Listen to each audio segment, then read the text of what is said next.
Good day to everyone. Our group will discuss Lesson 9, where we will learn things about the facilities system. But first and foremost, I will introduce our group to all of you and our subject matter.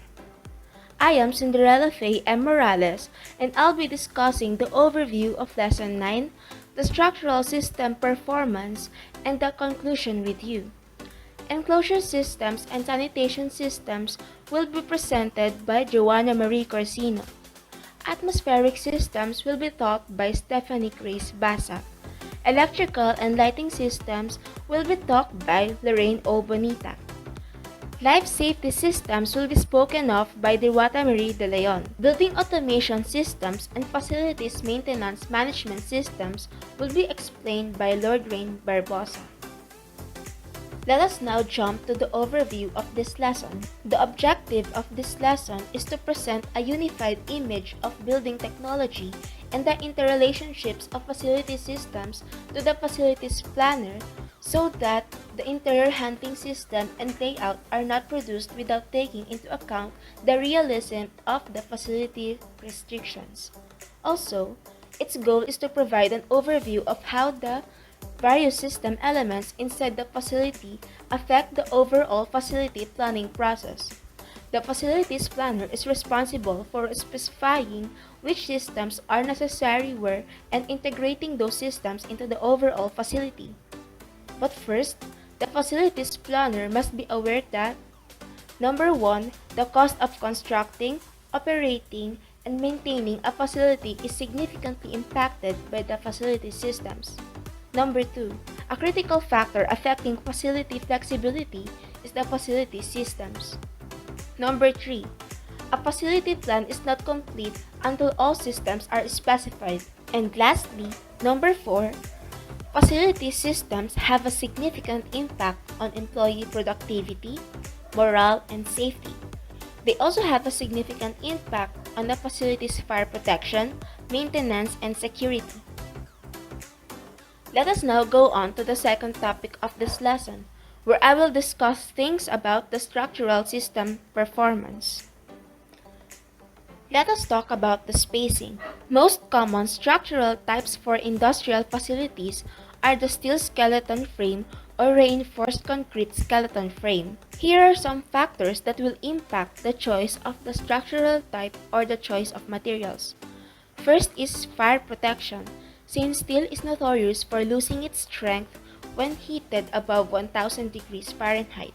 Second is the environment, because steel becomes brittle below 20 degrees Fahrenheit and fails easily. And lastly, the overall planning grid or module. For facilities planners, the structure and planning needs should mesh, as the column configuration will impact the layout and the layout will affect the structural design. Also, they must recognize that the structural dimensions of the building grid can be secondary to the optimal layout of the facility without affecting its structural integrity. Clear height is important in the planning process because lower clear height may demand a large footprint. Higher clear heights can impact racking systems and be restricted by local zoning and ordinance requirements. Now, let us jump to the design for requirement. A common error in designing warehousing facilities is using building cost criteria to define column spacing and determine the grid configuration. Steel mills generally produce structural members in 20 and 40-foot lengths.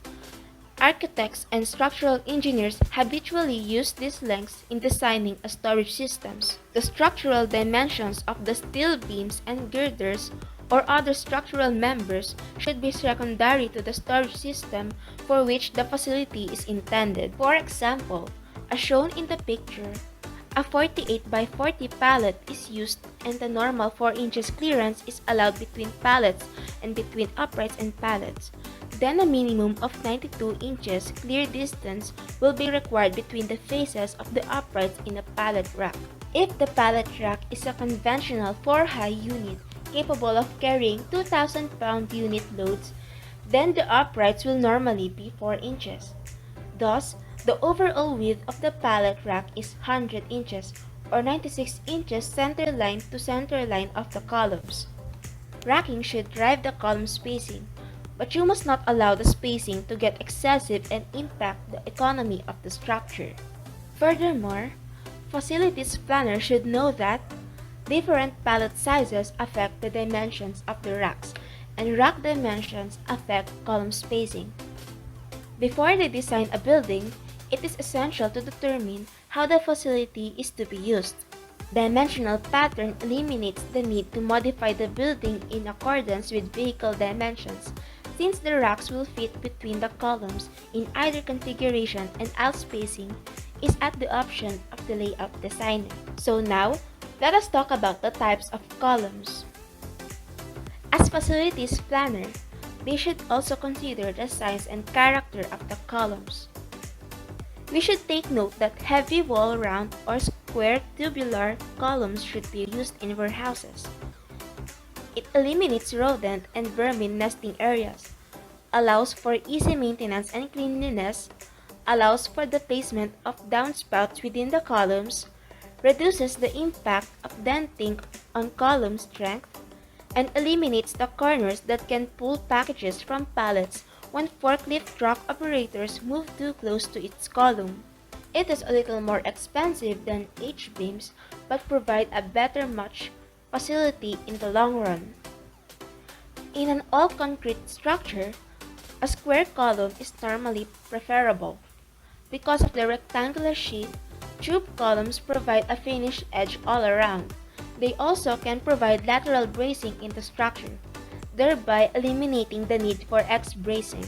Then, as facilities planner, there are considerations we need to be aware of. Wall selections are normally architectural in nature. However, the insulation value must be considered because it can significantly impact the heating and cooling requirements for their building. The building's structural integrity is the objective of the structural engineer and the architect. The building must exhibit stability under the following various load conditions. Number 1 is the continuous dead loads. Dead loads are structural loads of a constant magnitude over time. They include the self-weight of structural members, such as walls, plasters, ceilings, floors, beams, columns, and roofs. Next is the intermittent live loads. Live loads are movable or temporarily attached to a structure. They include the loads on a building created by the storage of furniture and equipment, people, and impact. Number 3 is wind loads. Wind loads are pressures exacted on structure by wind flow. And lastly, the seismic loads. Seismic loads, since the ground motion caused by seismic forces in many geographic regions of the world, especially here in our country, can be quite significant and often damages structures. The objective of the structural system is to ensure that the building will be stable. The degree of stability required and designed into the building is dictated by the load conditions. The facilities planner must be cognizant of the environment where the facility will be located and the types of load conditions that might render the building unstable. So that's all for the overview and the structural system performance. Moving on with our next topic, which is the enclosure system. The enclosure system provides a barrier against the effects of extreme cold or heat, lateral forces, water, and undesirable entries. Halimbawa na lang sa ating tao, lalo na't ngayon ay summer, bago tayo lumabas ng bahay, gumagamit tayo ng sunscreen, gumagamit tayo ng payong, ng sombrero, para malesen yung nararamdaman nating init at direct contact with sunlight. It is also used as a controlling mechanism. Doors and window act as filters to provide not only barrier that control access to desirables but also ventilation, light transmission, and sound. The facility's enclosure is dictated by different and conflicting influences, lalo na yung mga establishment na nagpro-produce na malakas na sound or mga workspace na Pinaprevent nila yung too much noise para pumasok sa kanilang facility. Gumagamit sila ng mga soundproofing. Enclosure elements intended to provide the facility with a specified comfort level, which is often impacted by the thermal performance of the building enclosure. The tendency, however, is to ignore, underestimate the enclosure's thermal role, and rely on the environmental system to make it right. In fact, the following generalization holds true. Halimbawa natin dito ay kung yung service input natin ay ang aircon, ilalagay natin siya sa isang kwarto na walang pinto. Ang mangyayari is, di ba yung sasabi natin, lalabas yung aircon, hindi kagad lalamig yung room, and magastos siya sa kuryente. Ang gagawin natin ay lalagyan natin siya ng enclosure, lalagyan natin ng pinto, and i-make sure natin walang leak and enclose yung space. In that point, mabilis lumamig yung room and ma-achieve natin yung comfort na hinahanap natin. Enclosure elements consist of floor, wall, and roof. Thermal performance is usually required to rectify the heat transmission imbalance between inside and outside areas of the enclosure. Ang nangyayari dito is, kesa na 100% yung heat na tumatama sa isang surface, ang ginagawa niya is nire-rectify or nagba-bounce back para mabawasan yung heat percentage na ito. Because this transmission is contingent on the temperature differential, climate is the major determinant. One of the major problems is in the thermal performance, therefore, is how to make effective use of the solar gain.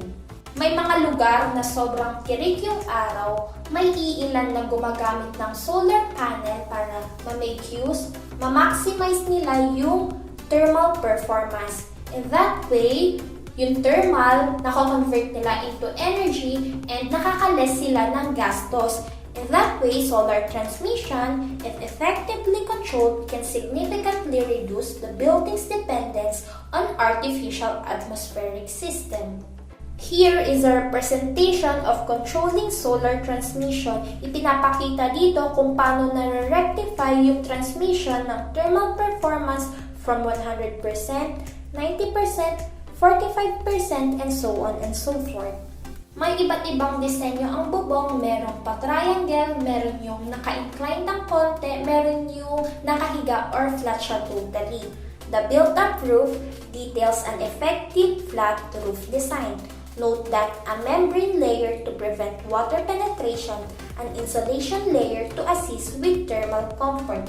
Yung mga bahay natin may tinatawag yung atip. Pwede siyang kahoy, plywood, hardiplex, or insulation foam. In that way, nababawasan yung init na nararamdaman natin sa loob ng ating bahay.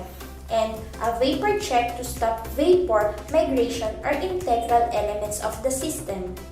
Other roofing alternatives include roof system and membrane roof that are ballasted. Halimbawa, umuulan, malakas yung hangin. Ito is yung pag naglalagay tayo ng pabigat sa mga bubong para hindi liparin. Putting pressure to the roof.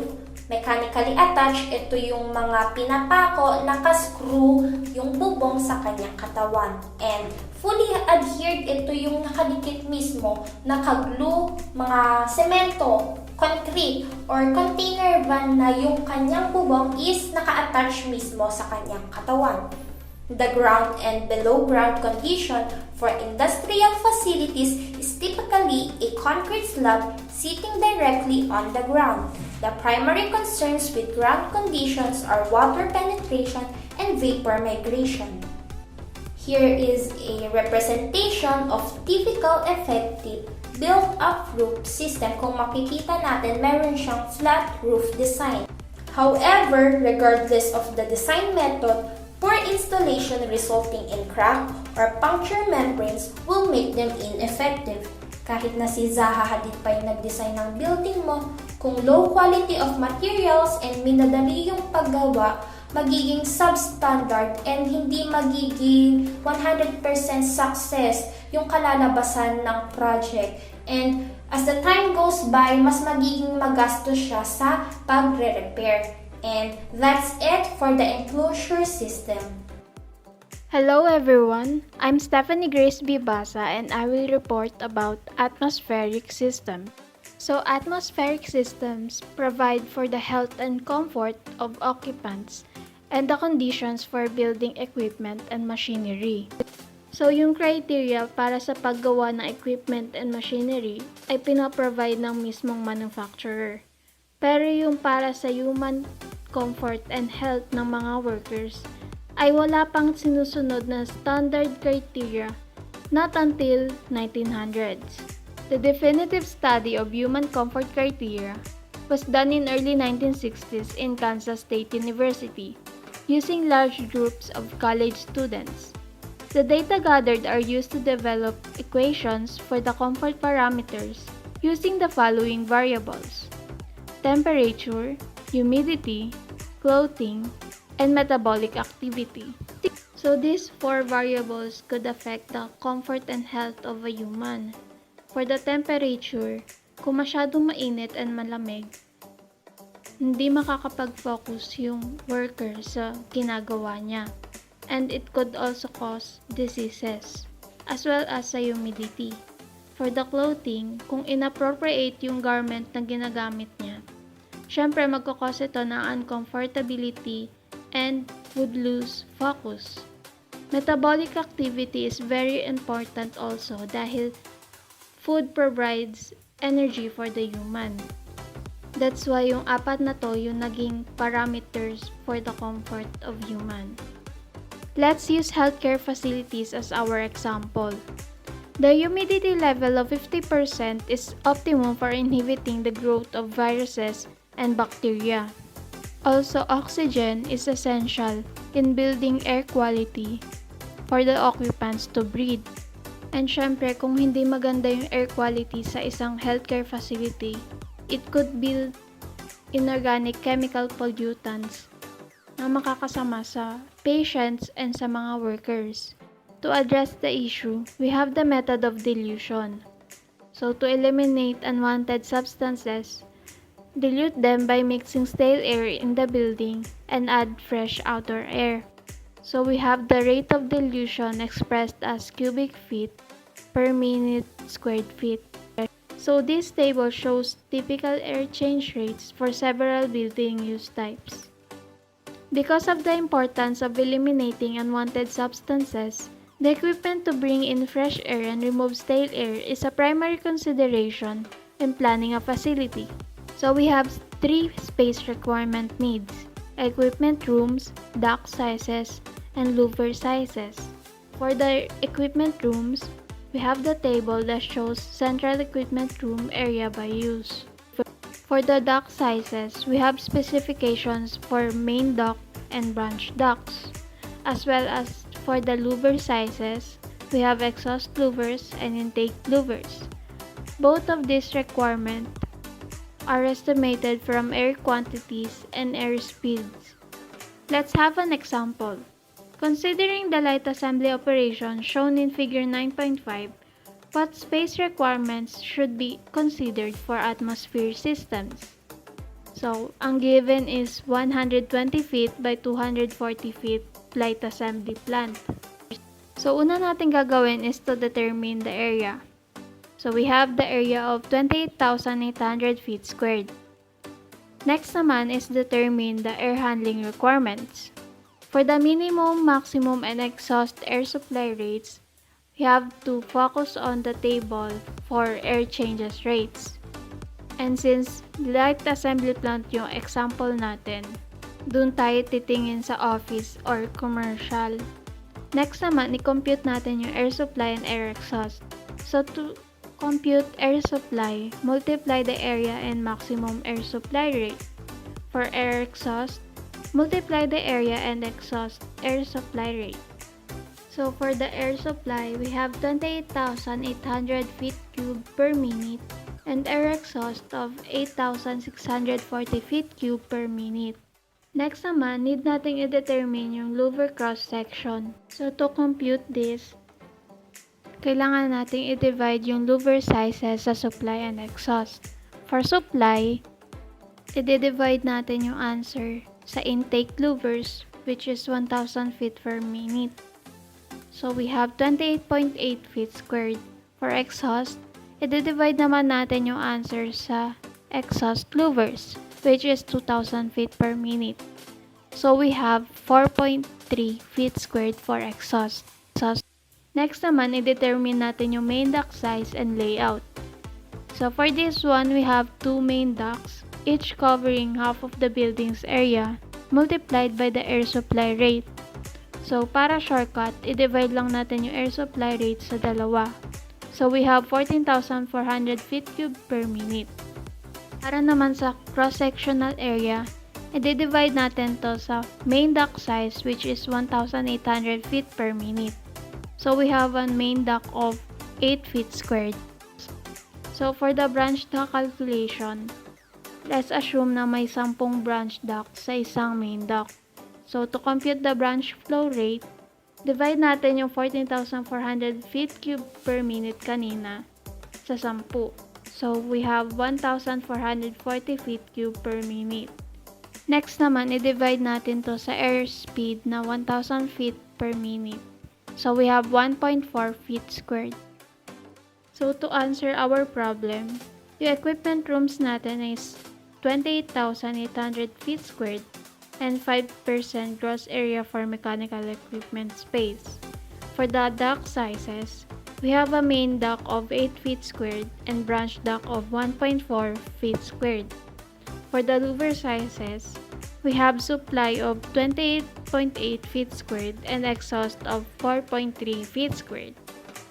Although the air dilution method is prevalent and widely accepted, it has some drawbacks.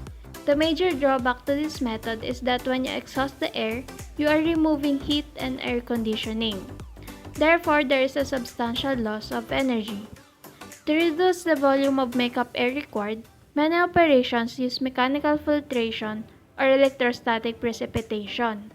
So, mechanical filtration removes contaminants by passing air through filtering material to remove particulate matter, while electrostatic precipitation removes particulates by charging the air particles and collecting them on oppositely charged particles.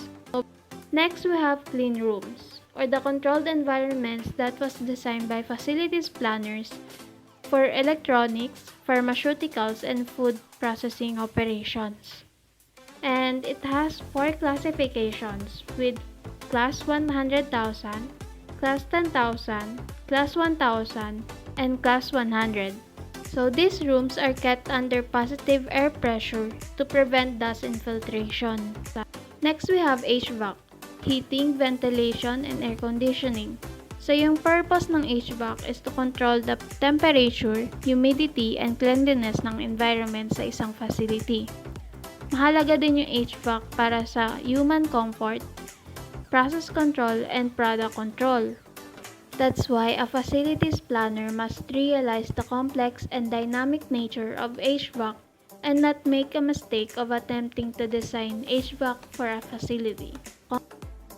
So, isa sa mga dapat ma-provide ng isang HVAC expert ay yung heat loss.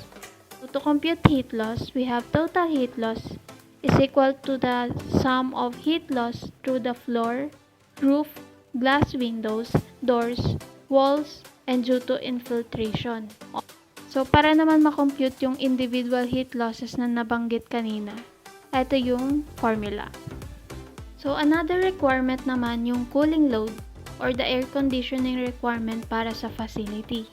And to compute the cooling load, we have total cooling load is equal to the sum of cooling load due to the floor, roof, glass windows, doors, walls, ventilation, solar radiation, lighting, and personnel. So, para naman makompute yung individual cooling loads na cooling load due to the floor, roof, glass windows, doors, walls, and ventilation, ito yung formula. So, Q is equal to AU times quantity T sub O minus T sub I. So, para naman sa cooling load of solar radiation, we have Q is equal to area times heat absorption times shade factor. Para naman sa cooling load from lighting, ito yung formula for incandescent and fluorescent. So, para naman sa cooling load from personnel, ika-consider natin yung male and female, tsaka yung performance ng work nila, kung light or heavy work ba siya.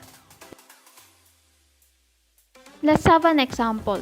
An 18 feet tall facility having the dimensions of 250 feet by 150 feet has 8 4 feet by 8 feet double pane glass windows and 2 3 feet by 8 feet glass doors on both the front and back sides. The facility is made of 8-inch solid cinder block and 1-inch metal insulated roof with an insulated ceiling and an uninsulated slab floor. The facility is located in Chicago, Illinois. What is the heat loss? So, ito yung ibang given para sa problem. So, ang hinahanap sa problem is yung heat loss.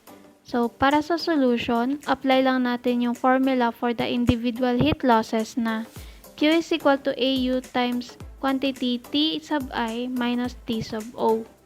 So, dito makukuha natin yung heat loss through the floor, roof, glass windows, doors, walls, and infiltration. So, we have total heat loss of 21.777 times 10 raised to 5 BTU per hour. For the next example, cooling load naman ang hinahanap.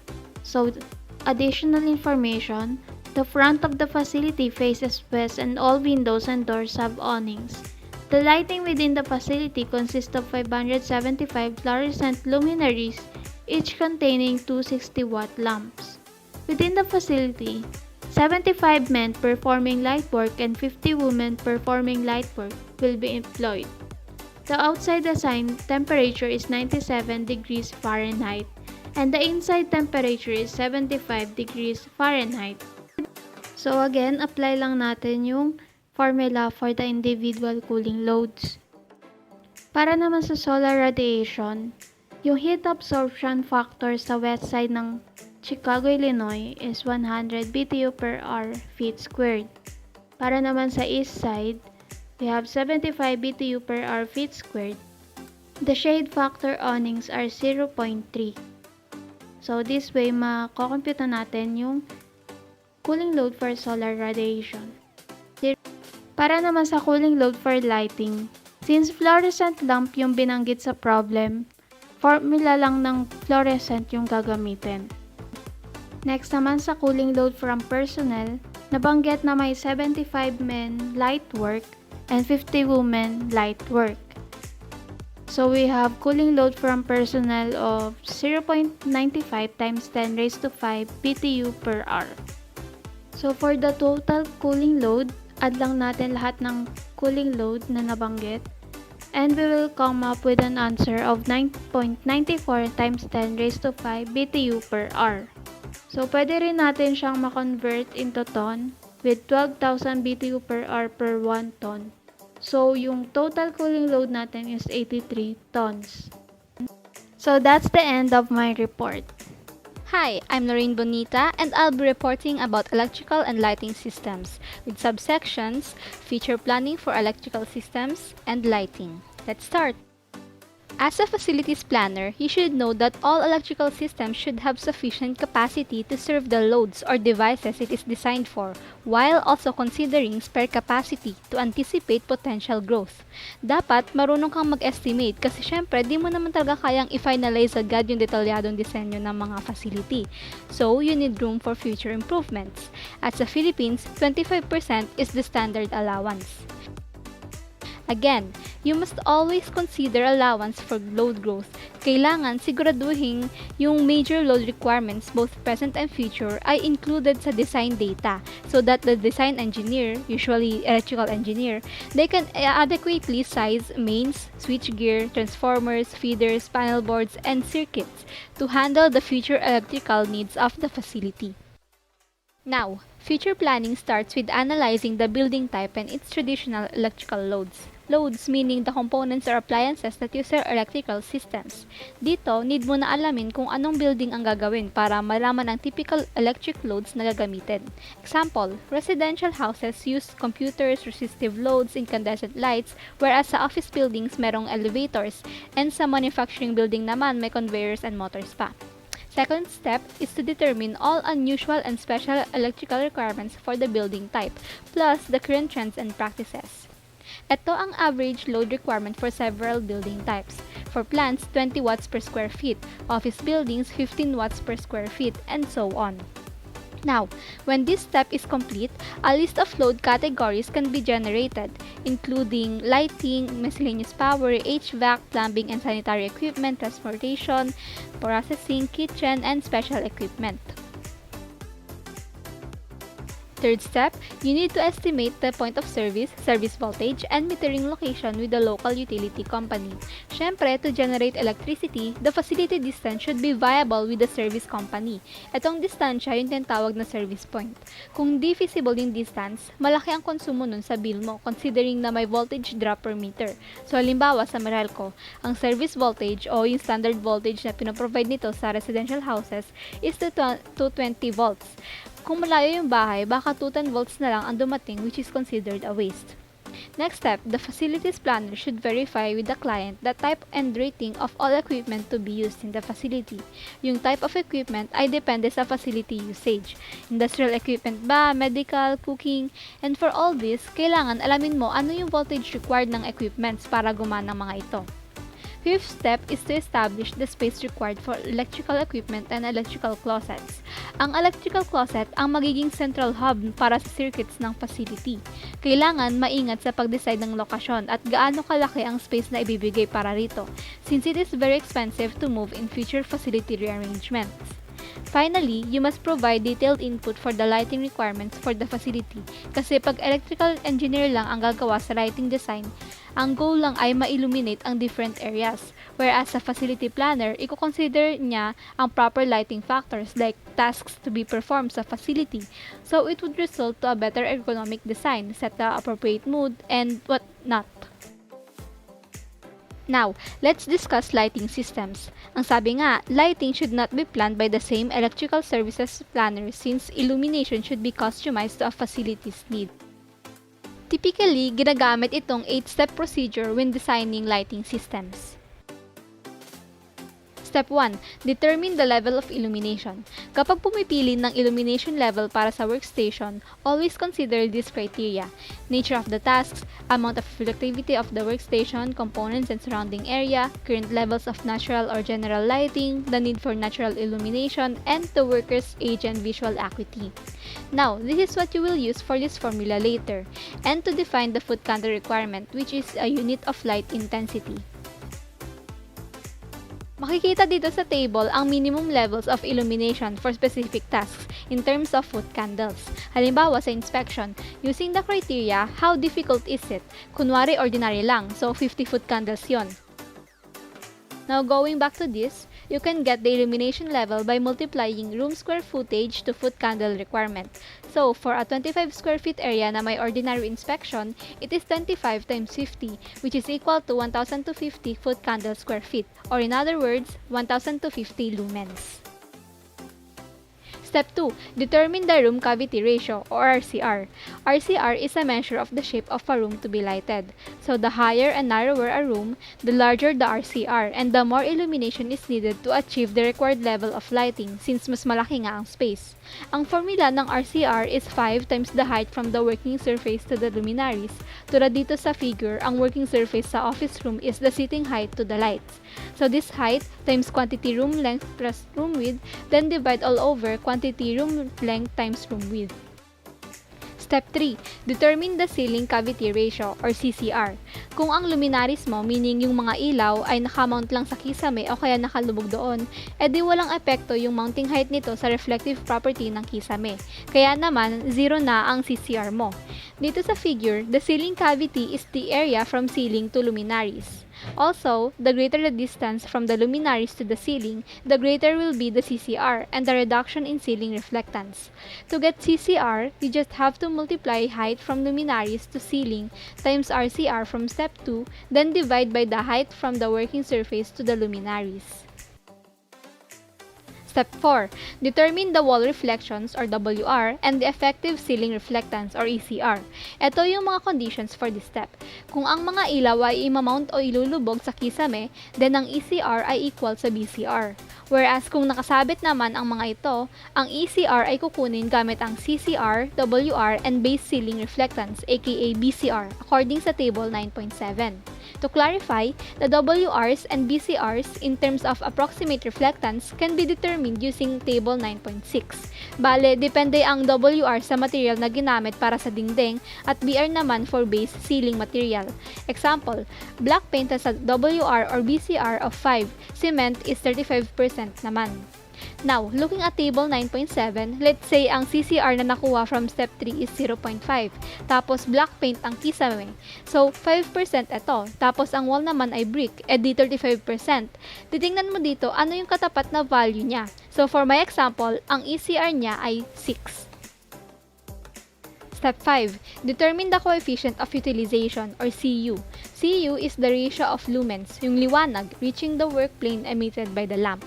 It is a function of the luminaries used, the RCR, WR, and ECR. Dito, given na ang CU values for standard luminaries sa table 9.8, kukunin mo na lang base sa previously determined RCR, ECR, and WR. Next, determine the light loss factor or LLF. Two most significant light loss factors are a lamp lumen depreciation or LLD and luminary dirt depreciation or LDD. LLD is the gradual reduction in lumen output over the life of the lamp. Since ang lamp lumen depreciates at 70% of rated life, dito lang sa third column ng table natin need magbase ng LLD value, depending on the lamp type and wattage amount. LDD naman is the light loss associated with the conditions under which the luminary operates. Kung sa LLD ay pagbawas, dito naman ay yung nawala talaga. Nag-iiba ito depende sa conditions at length of time between cleanings. Ito naman ang table for LDD. Step 7. Calculate the number of lamps and luminaries. To differentiate, luminary is the light fixture or device at sa isang ganito, maaaring more than one ang lamp na malalagay. Sample, chandelier isang luminary lang pero maraming lamp yon. So, to get the number of lamps, just multiply the illumination level na nakuha from step 1 times area to be lit, then divide it all over CU from step 5 times LLD and LDD from step 6. At sa number of luminaries naman, just divide yung number of lamps by lamps per luminary, meaning ilang ilaw sa isang device. Lastly, determine the location of the luminaries. After quantity of light, need naman i-consider ang quality nito. The most important factors affecting the quality of light are glare and diffusion. Glare is defined as any brightness that causes discomfort, interference with vision, or eye fatigue. Kung gaano kaliwanag ang luminary mo, ganon din kalaki ang potential nito for glares. Here are some good designs for anti-glare. Don't use overly bright luminaries, mount light sources above the normal line of vision, paint ceilings and walls with light colors to reduce contrast, and provide background lighting if supplementary lighting is used. Next factor is diffusion of light, which is indicated when the source light spreads out in many directions. The greater the number of luminaries, the more light diffuses. Consider this naman for appropriate light diffusion. Fluorescent luminaries provide more diffused light than incandescent ones. Luminaries spaced too far apart won't diffuse light properly. Many luminaries should be used to illuminate an area to avoid shadow and eye fatigue. Consider selection of available diffusion panels and hoods. Lastly, to obtain properly diffused light, use the table above as guide para sa maximum spacing allowed between luminary and mounting height. Finally, let's have a sample problem. A machine shop 100 feet by 40 feet with a 13 feet ceiling will be illuminated for automatic machining and rough grinding. Uniform lighting is required throughout the machine shop. If the luminaries are to be ceiling mounted, all ceilings and walls are to be painted white, and all luminaries are to be cleaned every 24 months. What lighting should be specified? Though maganda sanang i-walk through ito, unfortunately we don't have time, so I'll leave the solution here instead. And if you have any questions, you can reach out to me here. That's all. Thank you. Life safety systems. It is designed to control emergency situations that will disrupt operations. These emergencies are created primarily by fire, seismic events, and power failure. Fire is the most pervasive and accounts for majority of costs associated with disaster. UBC is a model building code that outlines the protection features that must be included in building design. UBC is short for Uniform Building Code. It has groups and types. A for assemblies and theaters. E for educational facilities.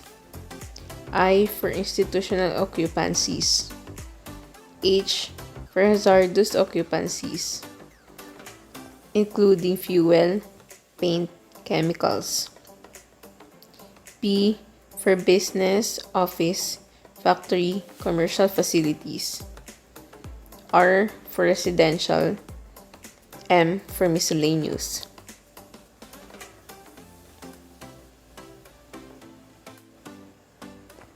Few points. The type of structure also governs the degree of fire resistance. These construction type range from type I, nearly fireproof, to type D, conventional wood frame construction. The minimum requirement is at least one exit from every facility. In general, most buildings require 2 or more exits so that other exits are available if one is blocked by fire. In any event, facilities planners must recognize that when a fire occurs, the order of priority is lives of occupants in the facility, second, the building, third, the goods and equipment in the building. Using the building officials and code administration, we can compute for the maximum floor area allowances per occupant. Using this figure, we can compute by multiplying the length and width and divide it by 100 square feet. Therefore, the maximum population for this floor area is 240 people. The minimum distance between exits is equal to d over 4. To get the diagonal, the quantity L squared plus W squared is raised into half. Therefore, the minimum distance between exits in this example is 58. This is the table for the maximum floor area allowances per occupant.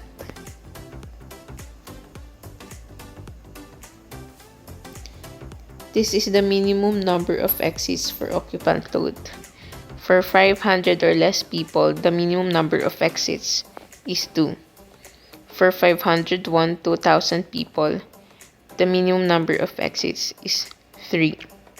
For over 1,000 people, the minimum number of exits is 4.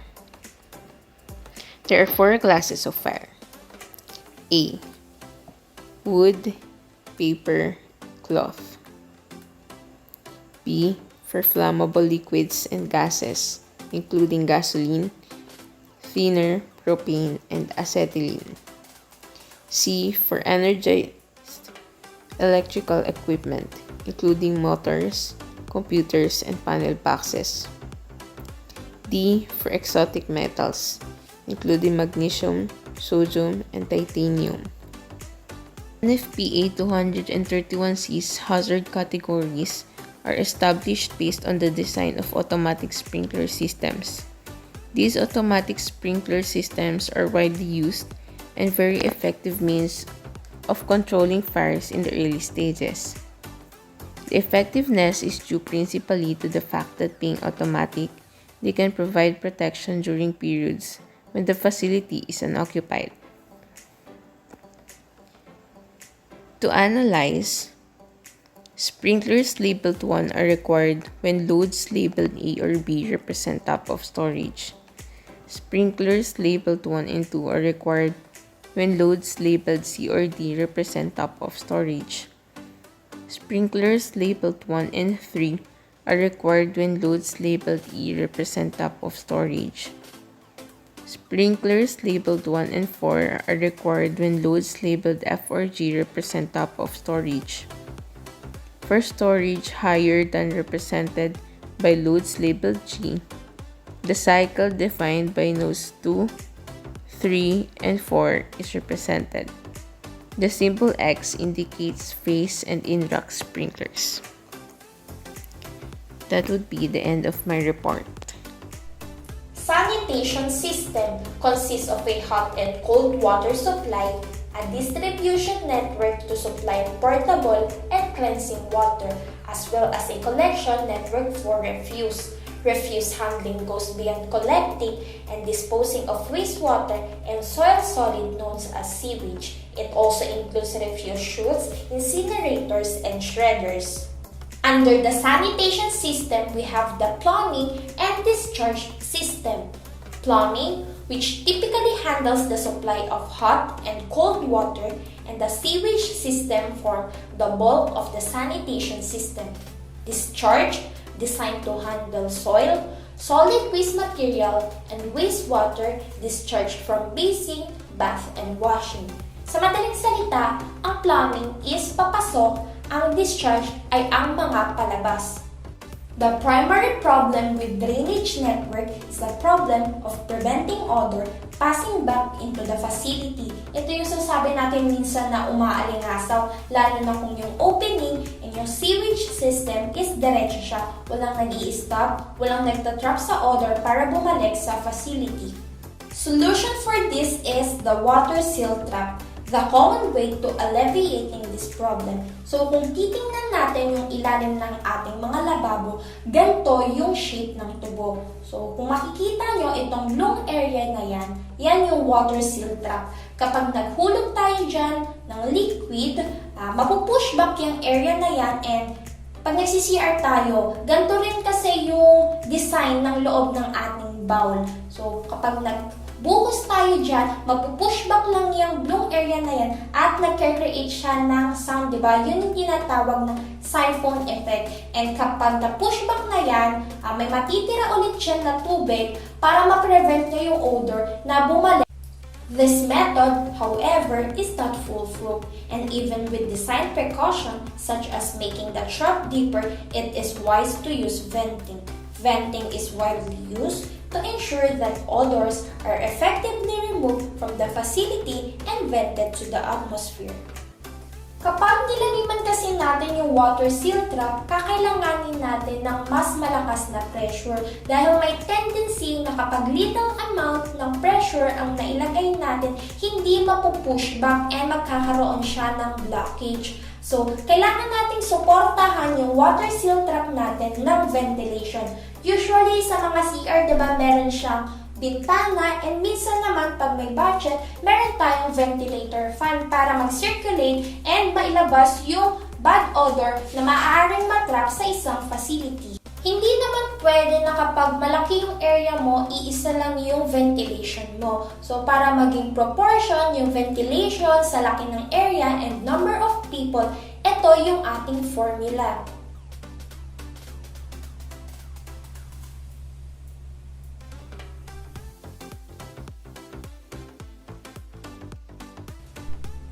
And that's all for sanitation system. Let's move on to our next topic. Good day everyone, I am Lordrin Marnel M. Barbosa, and I'm going to discuss Chapter 9.8 entitled Building Automation Systems. In many cases, the facilities planner will also play a key role in the transition from construction to the actual operations of the facility in performing its design function as a warehouse, manufacturing plant, service center, or research facility. Building automation systems link most of the previously discussed systems together via systems integration into a central control point of process control devices, temperature and humidity measurements, alarm and security systems, lighting controls, and heating, ventilation, and air conditioning, also known as HVAC, monitoring and control.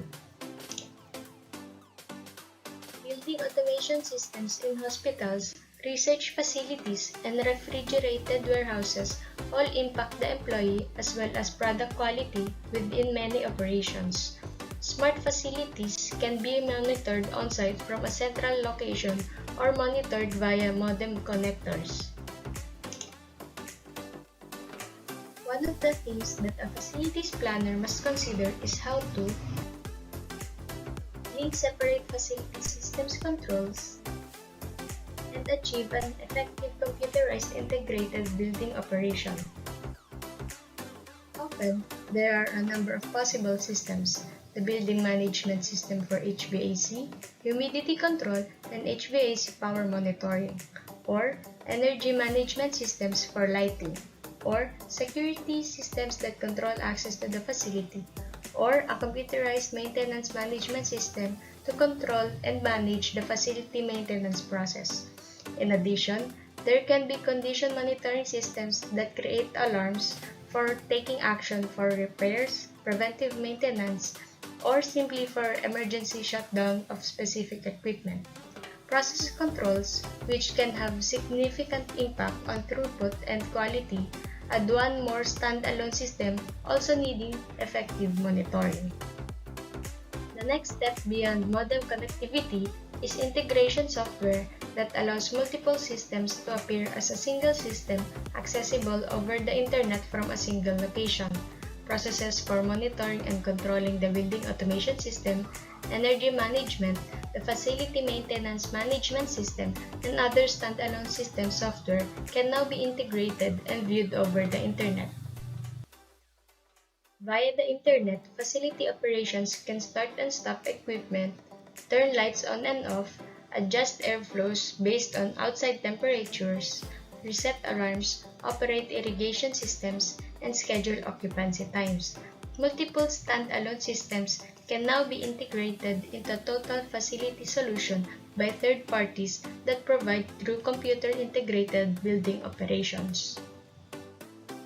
Today's information technology can provide a one-stop website that contains documentation about facility operations such as access to current drawings, system operating and repair procedures, preventive maintenance schedules, maintenance records, safety records, material safety data sheets, or also known as MSDS records, room utilization, real-time graphs and trending, and the ability to make and track appointments and to make work requests online.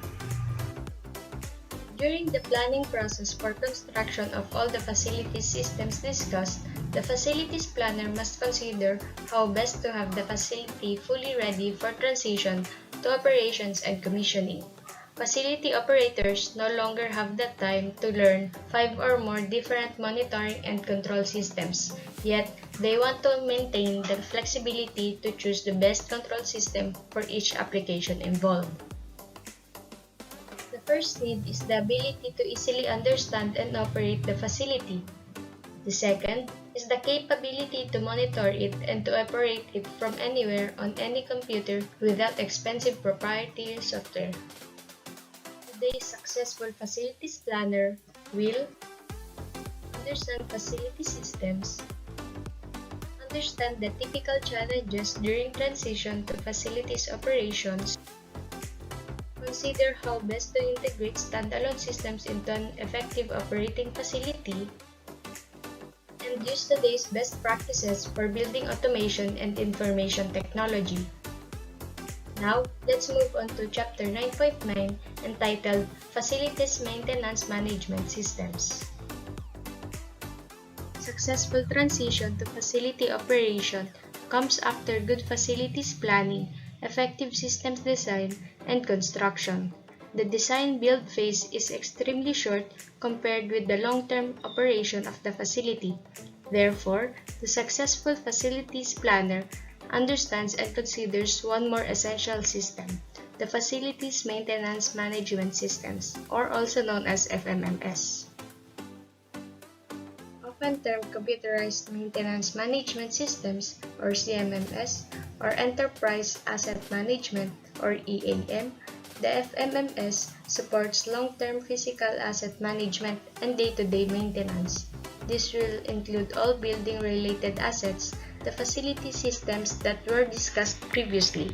It will encompass maintenance of internal equipment, whether manufacturing, warehousing, or service-related. It includes all mobile equipment associated with the facility, and it can be used to monitor and control contracted maintenance services as well. Simply stated, FMMS is the business management system for effective facilities management and maintenance.